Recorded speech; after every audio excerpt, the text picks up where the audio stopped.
Vakant iş yerinə qəbul olunmaq üçün sənəd qəbulunun ikinci günü birinci gün ilə müqayisədə 5 dəfə çox kişi və 2 dəfə çox qadın müraciət edib. Həmin gün müraciət edənlərin ümumi sayı 41 nəfər təşkil etdi. Aşağıdakı mülahizələrdən hansıların doğru və ya yanlış olması məlum deyil. Deməli, bizdən doğrunu istəmir, mütləq doğrunu istəmir, səhvi də istəmir. Doğru və yanlış olması məlum deyil. Yəni, ola da bilər, olmaya da bilər. Həmin variantları seçməyimizi istəyir. Əvvəlcə bu cümlələrə bir daha baxaq və təsvir etməyə çalışaq. Deyir ki, birinci gün və ikinci gün. Deməli, birinci gün, ikinci gün. İkinci gün birinci günə nəzərən kişilər 5 dəfə artıb, qadınlar 2 dəfə. Mən kişilərin sayını x ilə ifadə edəcəm, qadınlar da y ilə. Sonra isə deyir, ikinci gün kişilər 5 dəfə artıb, onda 5x, qadınlarda 2y.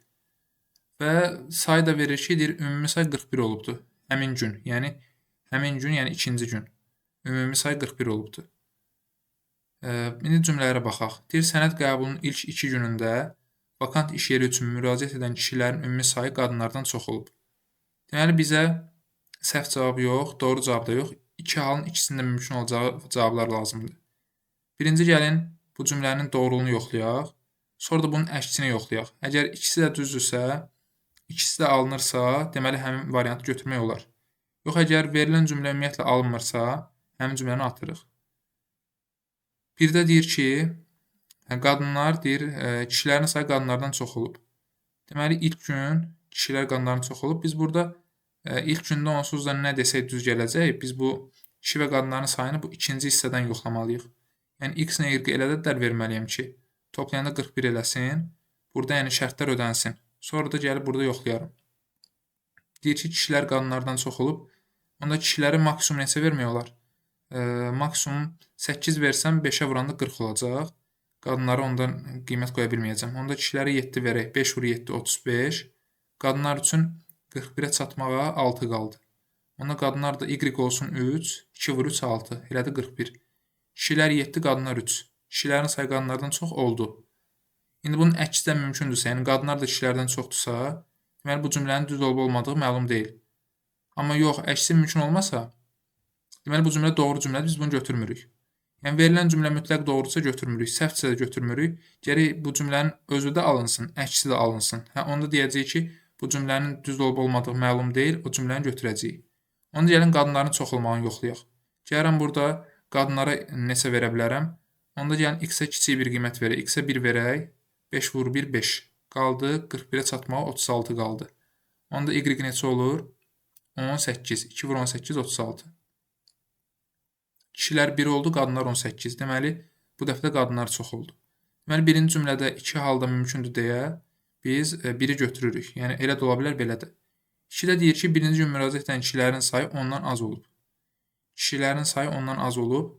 Gəlin cümlənin əksini yoxlayaq. Görək ondan çox ola bilir ya yox. Kişilərin sayı maksimum neçə ola bilər? Bayaqları biz burada maksimum kişiləri 7 vermişdik. Çünki 8 verəndə artıq 40-a çatırdı. Yəni alınmırdı. Deməli, doğrudan da x 7-dir. X maksimum 7-dir. Onda ikinci cümlə mütləq doğrudur. Biz onu götürmürük. Bizə lazımdır ki, nə doğru olsun, nə səhv.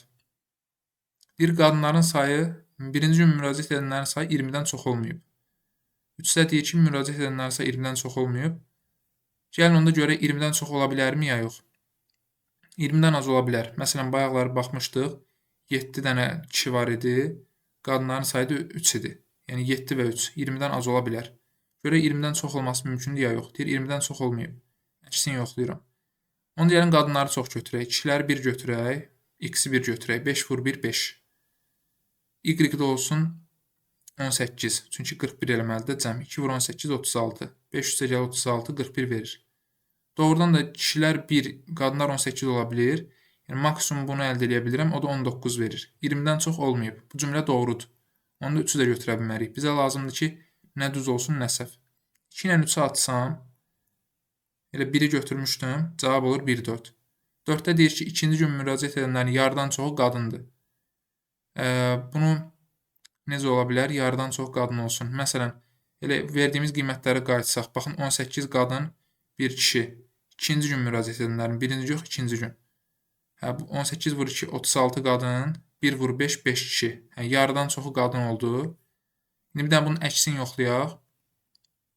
Kişilər çox olsun. Məsələn, x-ə 7 vermişdik bayaq. 35 kişi, y-ə də 3 vermişdik, 6 qadın. İndi də məsələn, qadınlar az oldu, kişilər çox. Yarıdan çoxu qadınlar ola da bilər, olmaya da bilər. Deməli, elə 1-4 götürməyimiz alınır, ödəyir. 5-də nə deyir? Deyir ki, sənəd qəbulunun ilk 2 günündə müraciət edənlər 60-dan çox olmayıb. Biz dedik ki, gördük ki, məsələn, ikinci gün 41 nəfərdir, bunu bilirik. Birinci gündə dedik ki, maksimum 19 ola bilir. Onda toplayanda doğrudan da elə 60 eləyir. Yəni 60-dan çox olmayıb, doğrudur. Amma bizə lazımdır ki, nə düz olsun, nə səhv.